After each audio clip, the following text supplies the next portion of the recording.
Barrister Asaduddin Owaisi सदर मजलिस इत्तेहादुल मुस्लिमीन व रुकन पार्लियामेंट हैदराबाद ने MCD नई दिल्ली के शाहीन बाग वार्ड 188 में एक ज़बरदस्त इंतखाबी जलसे आम से खिताब किया। अस्सलामु अलैकुम व रहमतुल्लाहि व बरकातुहू। जनाब कलीम हफीज साहब सदर दिल्ली मजलिस इत्तेहादुल मुस्लिमीन, मोहतरम जनाब इम्तियाज जलील साहब रुकने पार्लिमान वो सदर मजलिस इत्तेहादुल मुस्लिमीन महाराष्ट्र,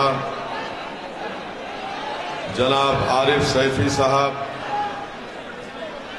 उम्मीदवार मजलिस इत्तेहादुल मुस्लिमीन, मेरी इज्जतदार माँ और बहनों, बुजुर्गों, मेरे गयूर नौजवान साथियों और मेरे तमाम मजलिस के रुफ़क़ा,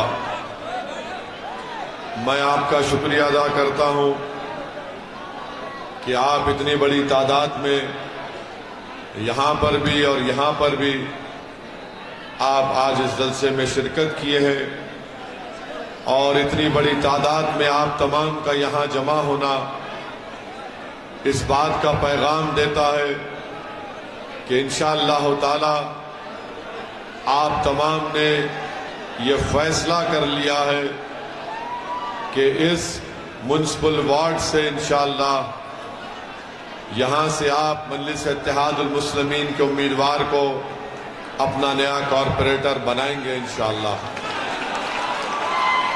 मेरे अजीज दोस्तों और बुजुर्गों,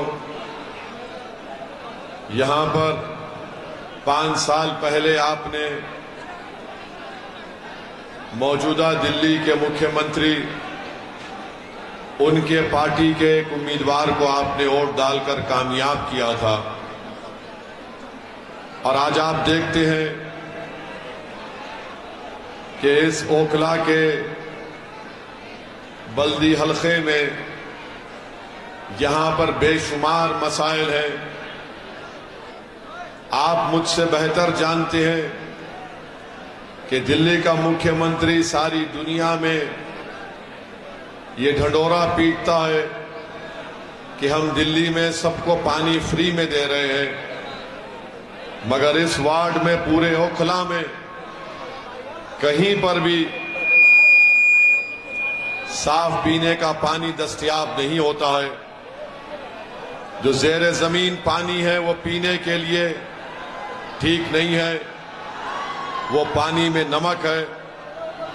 और आप मुझसे बेहतर जानते हैं कि इस अहलियाने ओखला को महाना 1000 से 1200 रुपये पानी पर खर्च करना पड़ता है ताकि वो पानी पी सके और उस पानी को अपने घर के जरूरियात के रोजमर्रा में इस्तेमाल कर सके। अब आप खुद ये फैसला करिए कि जो हुकूमत जिसका मुख्यमंत्री है और उस पार्टी का म्युनिसिपल कॉरपोरेटर है, उसने ओखला की आवाम को साफ पीने का पानी का इंतजाम नहीं किया, क्या वो आपके वोट का मुस्तहिक रहेगा? जिसने आपको पानी नहीं दे सका, क्या वो आपका वोट का मुतालबा कर सकता है? मेरी नजर में पानी एक बुनियादी चीज होती है और हर एक को पानी मिलना चाहिए, मगर यहां पर ओखला में दिल्ली के मुख्यमंत्री और उनकी पार्टी ने ओखला की आवाम को पीने का पानी तक मुहैया नहीं किया। आप जानते हैं कि यहां पर मदरसा है ठोकर नंबर 8 अहले हदीस मस्जिद के सामने, वहां पर एक कचरा डाल दिया जाता है, इसको भी हटाने का इंतजाम नहीं किया। बल्कि आप ये भी जानते मेरे अजीज दोस्तों और बुजुर्गों कि अबुल फजल एरिया में वहां पर भी एक डंपिंग यार्ड बना दिया गया और रोड पर कचरा डाल दिया जाता है, जिसकी बदबू से तमाम आवाम परेशान रहती है। एक और गार्बेज डंप यार्ड बना दिया गया अल शिफा हॉस्पिटल अबुल फजल एरिया में, यहां पर भी खुली मोहरियां हैं। अब आप अंदाजा लगाइए कि क्या क्या तकालीफ का सामना आपको नहीं करना पड़ता। 2007 में ओखला में एक गवर्नमेंट हॉस्पिटल बनाने का ऐलान हुआ और 2007 के बाद ऐसे 4 अस्पताल गैर मुस्लिम इलाकों में बन गए, मगर ओखला में सरकारी अस्पताल अब तक नहीं बना। और सरकार केजरीवाल की है और कॉरपोरेटर उन्हीं की पार्टी का है। शाहीन बाग में खुली ड्रेन है, रोड नहीं है, बल्कि रोड पर खड्डे ज्यादा हैं। आप बताइए कि फिर 4 दिसंबर के दिन आप कैसे यहां पर उनको वोट दे सकते हैं। ओखला में अगर कोई अपने घर की तामीर करता है तो उसको रुश्वत देना पड़ता है, रुश्वत वर्दी वाले को भी देना पड़ता और एमसीडी के लोगों को भी और कॉरपोरेटर के लोगों को भी। तो कोई घर की तामीर नहीं कर सकता बगैर रिश्वत दिए। और आप इस बात को जानते हैं कि एक बाज़ाब्ता एक रिसर्च हुई, स्टडी हुआ, उस स्टडी का नाम यह था कि early educational marginalisation for Muslim children in India, N analysis of nursery school admission in private schools of Delhi. Muslim children who applied to private unaided schools in Delhi at nursery level, only less than 3% of children got admission। माने ये study हुई है जिसमें ये साबित कर दिया गया कि जो लोग ओखला से अपनी बच्चों को और बेटियों को और बेटों को नर्सरी लेवल पर स्कूल में, जो ये ठोकरा 8 से मदरसा रहले हदीस मस्जिद के सामने से जो कचरे का गार्बेज का डंप है उसको हटा सके, अल शिफा हॉस्पिटल के सामने जो गार्बेज का डंप है उसको हटा सके, खुली मोहरियों का काम करवा सके, साफ पीने का पानी आपको मुहैया करा सके, अस्पताल को तामीर करवा सके। सिर्फ मोहल्ला क्लिनिक से काम नहीं होता है, अस्पताल की एक अहमियत है, इसकी एक स्पेशलिटी होती है। ये मुद्दे आपके हैं, ये आवाम के हैं। इस पर आपको अगर एक मुस्बित फैसला आप लेंगे तो मुझे यकीन है कि इंशाअल्लाह ताला आप 4 तारीख के दिन पतंग के निशान पर मजलिस इत्तेहादुल मुस्लिमीन के हक में अपना वोट का इस्तेमाल करेंगे। दूसरी बात कि यहां पर आपने असेंबली में और इस वार्ड में आपने छोटे रिचार्ज की पार्टी को कामयाब किया। और आप जानते हैं कि दिल्ली के मुख्यमंत्री कितना झूठ बोलते हैं सेकुलरिज्म के बारे में। मेरे ख्याल से अगर लंबा फेंकने का अगर कंपटीशन होगा कि कौन सबसे ज्यादा फेंकता है, मोदी फेंकता है या केजरीवाल फेंकता है, तो मुझे लगता है कि दोनों बराबरी पर आ जाएंगे झूठ बोलने और फेंकने में। यही दिल्ली का मुख्यमंत्री था जब यहां पर फसाद हुआ, तो फसाद जब हो रहा था एक स्टेटमेंट दिखा दो दिल्ली के चीफ मिनिस्टर का जो फसाद को कंट्रोल करने के लिए, कम्युनल राइट को रोकने के लिए था। ये वाहिद चीफ मिनिस्टर है जब हिंदू और मुसलमानों में नफरत की आग लग गई तो ये बजाय उस आग को बुझाने के ये बुज़दिलों की तरह अपनी पीठ दिखाकर जाकर महात्मा गांधी के समाधि के पास बैठ गया अपने मंत्रियों को लेकर। अरे अगर गांधी का तू भक्त था तो तू आता इस इलाके में, तो सब समाज के पास जाकर तुम कहते कि भाइयों शांति को बरकरार रखो, ये नफरत ठीक नहीं है। मगर ये मुख्यमंत्री बुज़दिल था, भाग गया। यही मुख्यमंत्री था जब शाहीन बाग का आपने तारीखी एहतजाज किया, जिसमें आपके एहतजाज से सारे मुल्क के लोगों को एक नई क़ुव्वत मिली, एक नई तवानाई मिली। यही मुख्यमंत्री का बयान आपने सुना होगा कि केजरीवाल चीफ मिनिस्टर ने कहा था, अगर मेरे अख्तियार में होता तो मैं शाहीन बाग को आधे घंटे में खत्म कर देता। केजरीवाल, अगर तुझ में हिम्मत नाम की चीज नहीं है तो बुज़दिल है। अगर हिम्मत है तो आजा, चुनाव से पहले ओखला में बता तूने ओखला के लिए क्या किया। शाहीन बाग को आता तो हमारी वो बुजुर्ग माए तुझे हाथों हाथ दे लेती, तो इसलिए नहीं आया यहां पर। आओ मुख्यमंत्री केजरीवाल, आओ ओखला को आओ, आकर रिपोर्ट दो तुम्हारी कि तुमने ओखला में क्या किया। चुनाव से पहले आकर दिखाओ कि तुम्हारा कॉरपोरेटर, जिसको तुमने कॉरपोरेटर बनाया, उसने ओखला की आवाम को कैसे धोखा दिया। जब उसका नेता धोखा देता है तो उसका छोटा भी धोखा देगा। तो ये दोनों मिलकर धोखा दिए हैं। मेरी इज्जतदार मां और बहनों, आप जानते हैं कि जब कोविड की पहली वेव चल रही थी तो उस वक्त ये पहला शख्स था पूरे भारत में जिसने अपनी नफरत की वजह से, अपने जहनी छोटेपन की वजह से, ये पहला शख्स था जिसने कोविड फैलने की जिम्मेदारी मुसलमानों पर डाल दी। सारी दुनिया में कोविड फैला, चाइना से शुरू हुआ, पूरे दुनिया के मुल्कों में फैला, मगर ये वाहिद केजरीवाल था जिसने कोविड फैलने की जिम्मेदारी सुपर स्प्रेडर मुसलमानों पर डाल दी और कहा कि तबलीगी जमात जिम्मेदार है। आपको याद होगा कि दिल्ली हुकूमत की तरफ से एक लिस्ट आती थी कि कितने लोगों को कोविड हुआ, कितने डिस्चार्ज हुए, कितने टेस्ट हुए, तो उसके बाजू लिखा जाता था तबलीगी जमात सुपर स्प्रेडर। आप बताइए इसकी जहनियत क्या है इस मुख्यमंत्री की कि बैठकर मुसलमानों को बदनाम किया तबलीगी जमात का नाम लेकर। अगर आज भी कोई ये कहता है कि केजरीवाल सेकुलर है तो पूछो उस सेकुलर आदमी से कि कोविड के जमाने में तबलीगी जमात को क्यों इल्जाम लगाया। कोर्ट में मुकदमा गया और कोर्ट ने केजरीवाल के पूरे इल्जामात को झूठा साबित किया।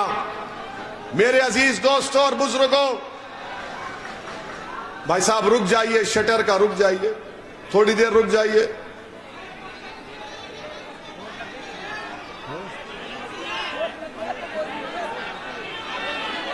क्या हुआ?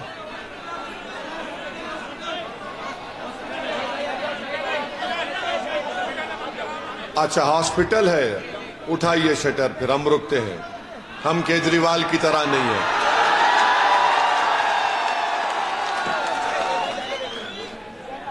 उठाइए उठाइए।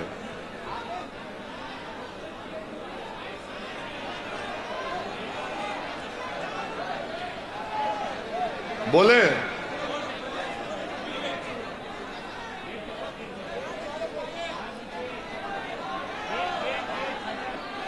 हाँ, गेट खोल दो भाई।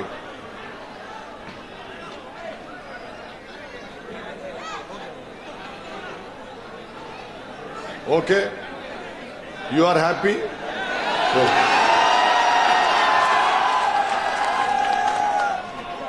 मैं आपसे अर्ज कर रहा था कि दिल्ली के मुख्यमंत्री का असली चेहरा सामने आ गया। एक और मर्तबा आ गया जब दिल्ली के मुख्यमंत्री ने कहा कि मैं अपने बड़े भाई मोदी से अपील करता हूं कि हमारी 500 और 2000 की नोट पर हमारे देवी देवताओं की फोटो को लगा दिया जाए। अब आप बताइए, छोटे भाई बड़े भाई को बोल रहे हैं और बड़े भाई देख रहे हैं कि पूरे मेरे नक्शे कदम पर चल रहा है। यानी भारत का कोई मजहब नहीं है, ये हमारा जो वतन है इसका कोई मजहब नहीं है। अगर कोई खुदा को नहीं भी मानता तो भी भारत उसका है। ये भारत की खूबसूरती और ताकत है। मगर दिल्ली के मुख्यमंत्री को यह बताना है कि मैं बड़े भाई से ज्यादा हिंदुत्व आइडियोलॉजी का मानने वाला हूं। ऐसा लगता है कि किसी जमाने में दोनों बिछड़ गए थे किसी मेले में, एक दिल्ली को आ गया, एक गुजरात में रह गए थे। माने ये कोशिश कर रहे हैं कि हिंदुत्व की आइडियोलॉजी को सबसे ज्यादा कौन मानता है। ये जो आपका दिल्ली का मुख्यमंत्री है, ये 2013 का मोदी है, याद रखो आप मेरी इस बात को। अगर कोई ये कह रहा है कि नहीं नहीं वो भाजपा से मुकाबला करने के लिए कर रहा है, तो फिर बताओ यूनिफॉर्म सिविल कोड के ऊपर दिल्ली के मुख्यमंत्री की पार्टी का क्या ओपिनियन है, क्या राय है। मैं यूनिफॉर्म सिविल कोड का खिलाफ हूं। इसलिए खिलाफ हूं कि भारत के संविधान में, आइन में आर्टिकल 29 है, 29 है, राइट टू कल्चर एक अनफेटर्ड फंडामेंटल राइट है। और यूनिफॉर्म सिविल कोड की बात भारत के प्रधानमंत्री वजीर आजम मोदी करके ये चाहते ये हैं कि हमसे हमारी तहजीब को छीन लिया जाए। हमारी तहजीब हमारे मदरसे हैं, हमारी तहजीब मसाजिद है, हमारी तहजीब हमारा हिजाब बुर्का और हमारी दाढ़ी है, हमारी तहजीब हमारी किताब है, हमारी तहजीब हर चीज है। जो बीजेपी हमारी तहजीब को खींचना चाहती है यूनिफॉर्म सिविल कोड के नाम पर, तो ये केजरीवाल यूनिफॉर्म सिविल कोड के बारे में एक लफ्ज भी नहीं बोलता है, एक लफ्ज भी नहीं बोलता है। और जो लोग ये कहते नहीं इसमें हिकमत है, अच्छा हिकमत है तो ये बताओ बिल्किस बानो के ऊपर केजरीवाल क्यों नहीं बोलता? बिल्किस बानो के ऊपर केजरीवाल क्यों नहीं बोलता? बिल्किस बानो तो सिर्फ मुसलमानों का मसला नहीं है। और अगर कोई नहीं जानता बिल्किस बानो कौन है, तो बिल्किस बानो को 2002 में 6 महीने की प्रेग्नेंट थी, 3 साल की बेटी थी, साथ में अपने खानदान के 7 या 8 लोग थे। बिल्किस बानो को प्रेग्नेंट होते हुए जालिमों ने उसका रेप, अस्मत रेजी की, उसके बाद उसकी मां का रेप किया और खानदान वालों का रेप किया, उसके बाद उनका कत्ल किया और एक मां के सामने 3 साल की बेटी का सर लेकर पत्थर पर मारकर उस बेटी का कत्ल कर दिया। वो बिल्किस बानो है जिसका मुकदमा मुंबई में चला। और वो बिल्किस बानो पर जुल्म करने वालों को नरेंद्र मोदी की सरकार 15 अगस्त को जब हम आजादी का अमृत उत्सव मना रहे थे, हमारे मुजाहिदीन आजादी को खिराज अकीदत पेश कर रहे थे, तो बीजेपी के नरेंद्र मोदी और अमित शाह ने गांधी को खिराज अकीदत पेश नहीं किया, मौलाना आजाद को खिराज अकीदत पेश नहीं किया, अल्लामा फजल खैराबादी को खिराज अकीदत पेश नहीं किया, महमूदुल हसन को खिराज अकीदत पेश नहीं किया। मोदी और अमित शाह ने बिल्किस बानो के रेपिस्ट को, उसके बेटी के कातिलों के खिराज अकीदत पेश किया और उनको जेल से रिहा करवाया। मैं आज भी पूछ रहा हूं, बताओ केजरीवाल, बिल्किस बानो के बारे में तुम्हारी क्या राय है? बोलो बिल्किस बानो के बारे में तुम्हारी राय क्या है? दिल्ली के डिप्टी चीफ मिनिस्टर से पूछा गया, तो उन्हें पूछा गया बिल्किस बानो के ऊपर, तो कहा हम स्कूल बनाते हैं। पूछा गया बिल्किस बानो का रेप हुआ, तो उसने कहा हम टीचर देते हैं। अगर बिल्किस बानो की बेटी जिंदा होती तो शायद वो जामे मिलिया यूनिवर्सिटी में अभी पढ़ती रहती होगी। इंसाफ जब तक मजलूमों से नहीं होगा दुनिया में अमन कायम नहीं हो सकता। इंसाफ सबसे होना चाहिए, किसी मजहब का हो, किसी जात का हो। ये आपका दिल्ली के मुख्यमंत्री का चेहरा है कि नोट पर ये फोटो लगा दो, गांधी की भी फोटो रखो और ये फोटो भी रखो। अरे तू गांधी के पैगाम को नहीं समझा।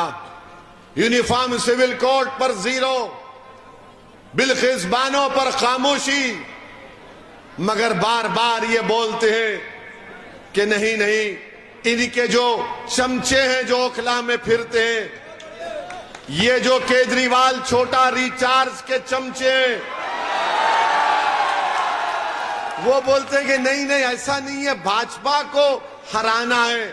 मेरे भाई, अंधेरे का अंधेरे से मुकाबला नहीं होता, जुल्म का जुल्म से मुकाबला नहीं होता, अंधेरे का मुकाबला रोशनी से होता है, जहालत का मुकाबला इल्म से होता है। अगर कोई चापलूसी करता है और ये कहता है कि नहीं नहीं मैं केजरीवाल का भक्त हूं, तो तुम केजरीवाल के भी भक्त हो और मोदी के भी भक्त हो तुम लोग, क्योंकि दोनों में कोई फर्क नहीं है, दोनों में कोई फर्क नहीं है। मेरी आपसे गुजारिश है कि पहचानिए इन लोगों को कि दिल्ली में जब आप अल्पसंख्यक समाज मुसलमानों के इलाके में आते तो कहते हैं आपसे कि बीजेपी और मोदी को हराना है।